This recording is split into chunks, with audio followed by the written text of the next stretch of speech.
Yesu ashimwe cyane. Ni mushiki wanyu Ishimwe Kamugisha Kevin. Kadusenga Imana. Urakoze Imana nziza, izina ryawe rihabwe icyubahiro. Tugushimiye ko ukomeje kugaragaza imibereho yacu. Tugushimiye neza ko ijambo ryawe riri kwishura inangizo mu mibereho yacu. Ndakwinze cyane kugira ngo umwami Imana duhe kwihana byimbitse. Turinde kwitwara nk'aho turi abantu b'Imana kandi imitima yacu yanduye. Ahubwo duhe kwihana byuzuye mu izina rya Yesu. Amen. Reka mbere yuko twimbika mu ihame ryacu ry'uyu munsi nezezwe no kwifuriza isabato nziza. Isabato nziza kuri twese tukaba yiruhuka. Ndetse nifuriza n'uwaba ataruga isabato ariko uri kumva iki cyigisho ko akwiriye gushakashaka mu byanditswe akamenya ukuri kw'ijambo ry'Imana ko umunsi wa karindwi ari wo sabato y'Uwiteka, niwo Imana yaruhutseho imirimo yakoze kandi iraweza kugira ngo natwe ibiremwa byayo abo yiremeye tujye turuka ku munsi w'isabato. Ngira ngo uwo turi kumwe kuri iki cyigisho utari umudivantiste yifuza kumenya ukuri, namushishikariza gusoma mu Kuva cyangwa se mu Iyimukamisiri igice cya 20 umurongo wa 8 agakomeza hasi, n'andi masomo menshi avuga isabato tuzagenda turushaho kuganira, tuzagenda turushaho kuyabona. Ariko nshishikariza abantu rwose bataroga isabato ko bakwiriye kwiga bakimbika bakamenya icyo ijambo ry'Imana rivuga akaba aricyo bagenderamo. Kandi ndanezezwa no kongera kwibutsa bene data n'abavandimwe basanzwe abadivantiste umunsi wa karindwi ko tudakwiriye kwirara ngo turi adventiste. Niyo mpamvu tuba twiga ibi byigisho kugira ngo turusheho kwihana ko kuvuga kuri umudivantiste gusa ariko udafite Yesu mu mutima, utarihanye by'ukuri gukora imirimo myiza ivuye kuba warihanye, ibyo ntabwo byazaguhesha ubugingo buhoraho. Ari nayo mpamvu nezezwa no kubasangiza amagambo aboneka mu nama z'itorero cyisho cya 49 aho handitswe ngo hari amagambo meza ngira ngo twiteho cyane by'umwihariko Adventiste. Twe twitwa ko tumaze igihe turi Adventiste ndetse n'uwaba ari mushya mu itorero, aya magambo buri wese aramureba. Ni ibiki bikwiriye gukorwa ku isabato mu gitondo, ko tuzi neza ko hari ibyemewe gukorwa n'ibitemewe gukorwa, hari uburyo isabato yitegurwa. Ibyo byose Imana izagenda iduha uburyo tuzagenda tubiganira kandi turushaho kunguka hamwe no gufashwa n'Imana.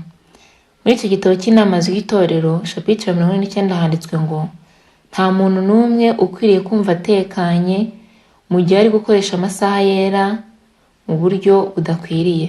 Ntabwo binezeza Imana bavuga ko bahiriza isabato iyo baryamira ku isabato.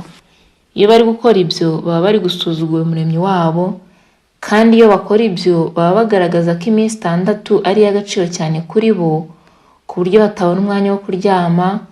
Bakwiriye gushaka amafaranga nubwo byabasaba kwigomwa kuryama, bityo bigasoza baryamye mu masaha yera. Ibi rwose ijambo ry'Imana rivuze nibwo buzima turimo. Abantu benshi barakora kuva ku wa mbere w'isabato kugeza ku wa gatandatu ariho vendredi, bagakora bashaka amafaranga yewe n'Imana ryame, ugasanga ku isabato niwo munsi bagize uwo kuryama. Ntabwo bikwiriye ngo ntabwo binezeza Imana kuryamira ku isabato. Imana iduhe kwihana kandi iduhe gukora isabato nk'uko bikwiriye.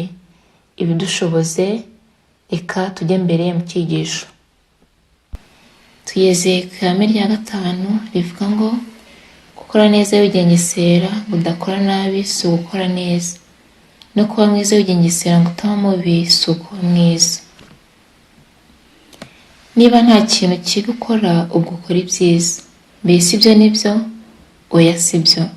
Cyakora ibyo ntibishaka kuvuga ko niba ukora nabi ugira neza, cyangwa se ari byiza gukora nabi. Ibyo bivuga ko inyuma ushobora gukora neza ariko imbere uri mubi. Ukora neza gusa ni umwiza imbere n'inyuma. Mbese ntiwigeze wumva ibyo abafarisayo bari bafite ukuri cyangwa ntako? Yesu yababwiye amagambo akakaye mu butumwa bwiza bwa Yesu bwanditswe na Matayo, igice cya 23 umurongo wa 27 na 28. Ati, muzabona ishyano banditsi n'abafarisayo mwandyarya mwe, kuko musa n'ibituro byasizwe ingwa bigaragara ko ari byiza inyuma, ariko imbere byuzuye amagufwa y'abapfuye n'imyanda y'uburyo bwose. Namwe nuko inyuma mugaragara abantu ko muri abakiranutsi, ariko imbere mwuzuye uburyarya no gukiranirwa. Ibyo bidutera kwibaza ibibazo byinshi by'ingenzi. Nubwo twemera ko umugambi w'umukristo ari ukuba mwiza imbere n'inyuma, reka tuvuge ko imbere utari waba mwiza. Mbese icyiza si uko waba utunganye inyuma, niba aribyo byagushobokera? Ibyiza ntiwaba umufarisayo aho kuba umukoresha w'ikoro? Itondere igisubizo ngiye gutanga. Yesu avuga ko idini y'abafarisayo itari ihagije ngo ibaheshe ubugingo buhoraho.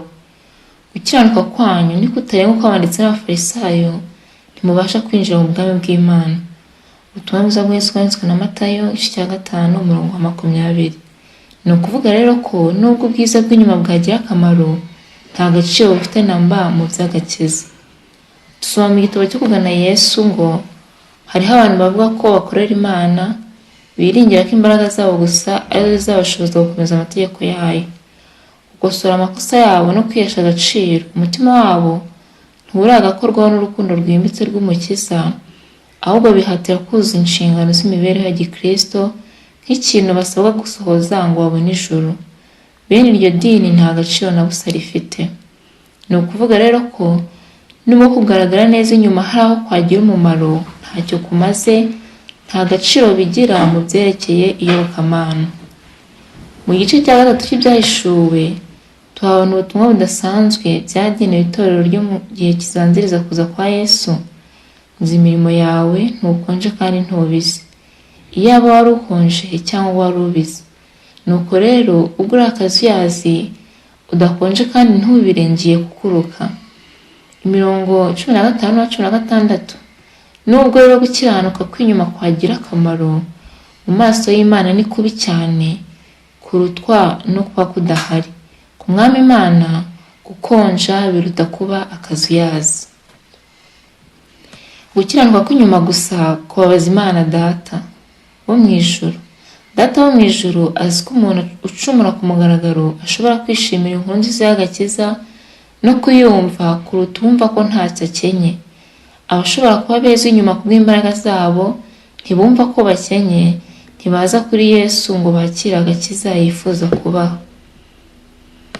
Ngo birashoboka ko aho dusengera twahuzuza abantu b'imico myiza bashobora kwitwara nk'uko itorero ribisaba, ariko iyo myifatire abo bagabo n'abagore bishimiye bibahindukira urukuta rubabuza gukomeza umubano wabo na Yesu Kristo.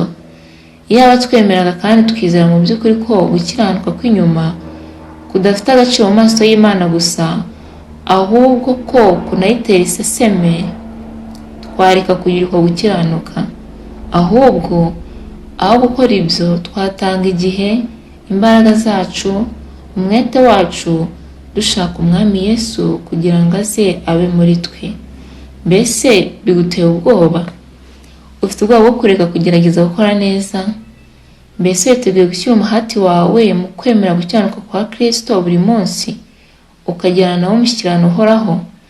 Niba wumva ibitabisobanukiwe kandi bikaba bikubangamiye, niba wibaze umwanya imyifatire y'inyuma igomba guhabwa mu buzima bwawe, ihutire gusoma icyigisho gikurikira gitangirwa n'interuro ngo gukiranuka kuzaguhindura inyangamugayo. Gira vuba rero usome icyo cyifuzo gikurikira. Iri hame tuzaryiga ku munsi w'ejo. Reka dusenge Imana. Uhoraho Mana nziza, igitare gitangaje, turagushimye, izina ryawe rihabwe icyubahiro. Tubonye neza ko gukora neza twigengesera ngo tudakora nabi atari gukora neza, kandi no kuba biza twigengesera ngo tuba bisi ukuba mwiza. Ni ukuri uduhe kwihana, uduhe gukura inkomyi twashyize mu nzira, uduhe kurambika hasi icyubahiro cyose dufite n'imirimo myiza twiyumvaho ko dufite, ahubwo twemere uduhindure, tuvunjire, tugire abana bawe by'ukuri, mu izina rya Yesu, amen.